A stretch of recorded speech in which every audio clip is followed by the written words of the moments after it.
Hey there, I'm Stacy and I am a coach here at Nerd Fitness. Today, I'm going to be talking about building your own workout, and specifically, I'm going to be going over a methodology that I use when building workouts for my clients.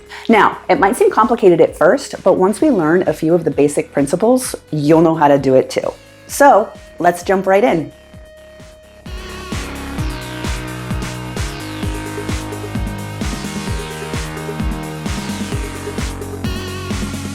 Now, we might be wondering, what's the best workout plan for me? The first thing that we need to ask ourselves are actually a few different questions. And the first one is really going to be, what are my goals? So for example, are you trying to lose weight? Are you trying to build muscle? Are you going for your first 5K or maybe your first push-up or pull-up? Now, whatever your goals are, it's always good to write them down so we are aware of what we are trying to accomplish. Our body adapts specifically to the demands that we put on it, so we want to make sure that the exercises and the workouts that we are doing are going to be the ones that help the most. Now, if you're trying to lose weight, you're going to want to pick tough exercises that use a lot of energy, and if you're trying to build muscle, we're going to want to work increasingly challenging exercises that really tax our muscles. And then if you want to work towards your first push-up or pull-up, you better be doing some easier variations of those in order to help get you there. So next we have to ask ourselves, how much time can I exercise each week? Because knowing how much time we have is going to further help shape our workouts. Now, if you're able to work out more often throughout the week, you'll be able to include a larger variety of exercises in your workouts. So I'll often put different exercises in the second workout of the week to give some variety and build some strength in different ways. If you're not working out as often, it's better to kind of keep to a smaller group of exercises that we repeat frequently in order to get better at them faster. Another important question is, how long do I have to work out? So do we have an hour, 30 minutes, or maybe even less than that? If we don't have a lot of time to work out, we're naturally going to have to pick fewer exercises, and therefore we should make them more challenging exercises to make the most use out of our time. So lastly, we need to ask, where are we going to work out? Are we going to work out at a gym? Do we want to get our workouts in at home? Is there maybe a park nearby that we can get our workouts in there? So knowing where we're going to be doing the majority of our workouts will help us figure out what equipment we have available, if any, and then what exercises are possible to have in our plan. So by now, if you've been following along, we should know what our goals are, how often we can work out, how long those workouts can be, and also where we will be doing those workouts.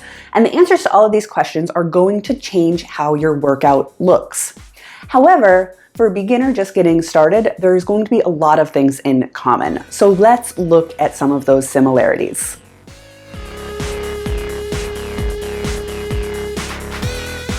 Now, for someone just getting started out, I'd actually recommend that we work as many muscle groups in one workout as possible. So instead of Monday being chest day and Thursday being leg day, we'll look at working out the entire body every single time we work out.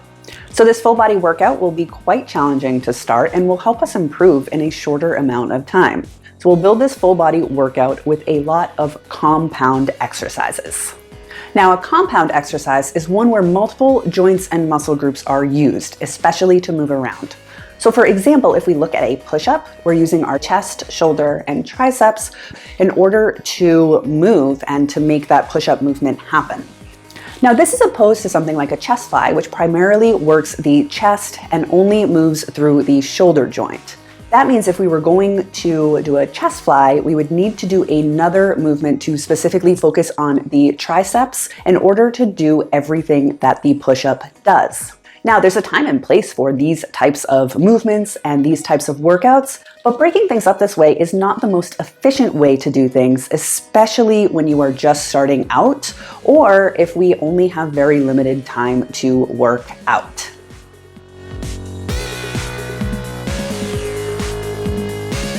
It can also help to think about compound exercises in terms of movement that your body does naturally. So we've got pushing and pulling for our upper body, and then we've got squatting, stepping, picking things up off of the ground for our lower body. So if we're looking at our pushing muscles, which is going to be the chest, shoulder, and triceps, we are going to want to include things like the push-up, bench press, overhead press, or dips. If we look at our pulling muscles, which is going to be our back, biceps, and forearms, we can do things like dumbbell or body weight rows, chin-ups, and pull-ups. Now for lower body, if we want to focus on the front side of the legs, which will be our quads, we will want to think about including things like a squat, step up, or lunge. If we want to think about the back of the legs, so more of our glutes and our hamstrings, we do things like deadlifts, kettlebell swings, or back extensions. Lastly, including something like a static hold, even though it's not a movement per se, can be really beneficial, especially for beginners. So we'll look at something like a plank or a side plank, which will really help build strength in the core and the lower back. If you can get in at least one pushing exercise, one pulling exercise, and one lower body exercise, you're going to get in a pretty solid full body workout. Now, if you're able to work out multiple times throughout the week, then you can pick another push, pull, and lower body exercise to create a second workout. Then what you'll do is just alternate between those two workouts, and that would be your training program. And then as you get stronger, we look for ways to make those workouts more challenging over time.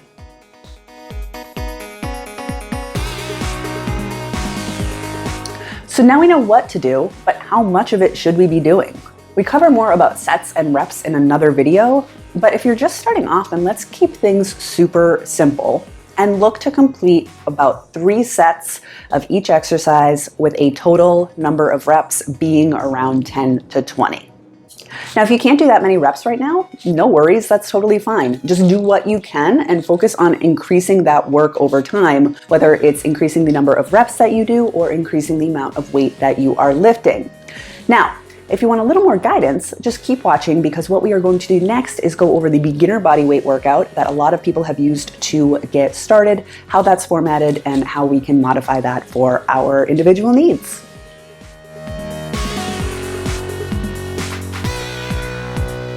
I generally recommend a full body workout 2 to 3 times a week. We'll give ourselves at least 48 hours to rest and recover between those workouts. Now, this strategy gives you enough work to adapt and to grow back stronger, while also giving you plenty of time to rest and recover while keeping things simple. Now, on the days that you are not working out, really you can do any fun activity that you enjoy. So you could do some light yoga, play Ultimate with your friends, go for a nice long walk, or you could even play video games. Really, whatever you want. It should just be a light activity that gets you ready for your next workout.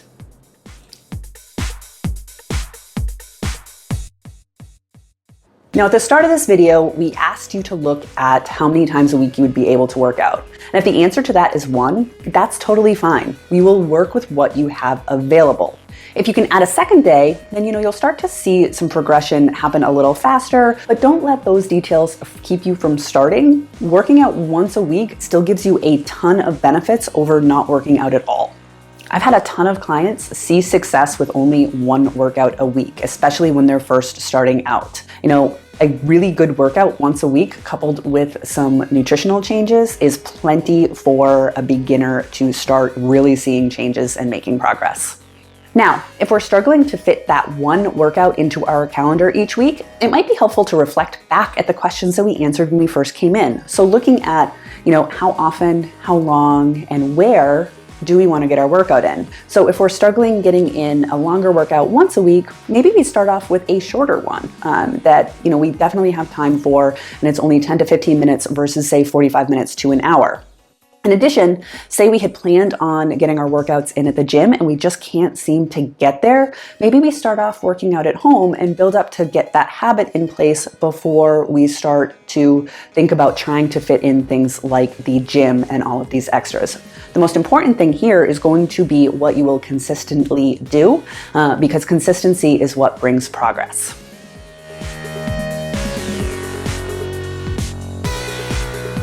All right, so let's leave you with a workout that you can do today at home with no equipment at all. It's called our beginner body weight workout, and I will link to the full workout article in the description below.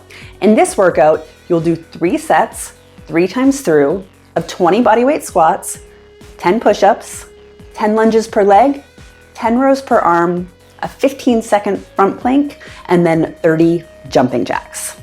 Now, if you can get through that 3 times, great. If you can only get through once or part of that round, that's totally fine too. Just do the best that you can today, and then the next time you do it, try to improve on either the number of reps that you did, the number of rounds that you did, or the difficulty of the exercises that you did. Now, if you're unable to do one of the recommended exercises, just look for a similar movement. For example, if we look at those 10 push-ups, I know that the majority of my clients come in not being able to do a single push-up, so 10 can be really scary to kind of look at, right? But instead what we're going to do is I just have them do it from a countertop or a wall or some sort of elevated surface so that we can still get in that same movement without having that same level of difficulty. And we will work on increasing that difficulty over time as they get stronger.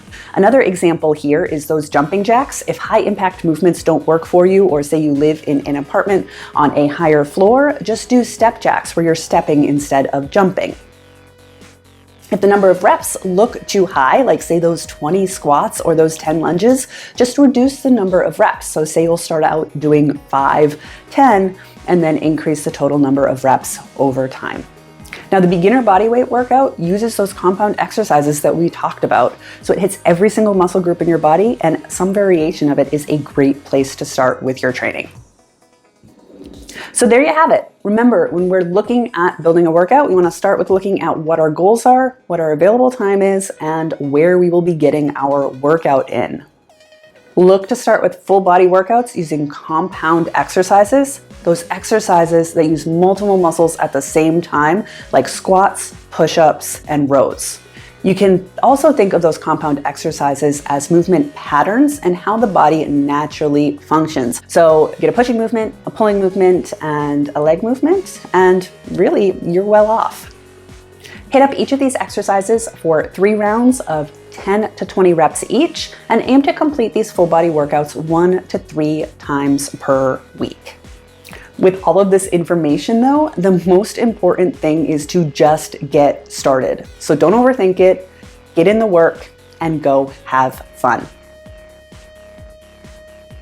Now, if you found this video helpful, make sure to like it and to subscribe to our channel for more great content. You can also check us out on Instagram, Facebook, and on nerdfitness.com. The links are going to be in the description below.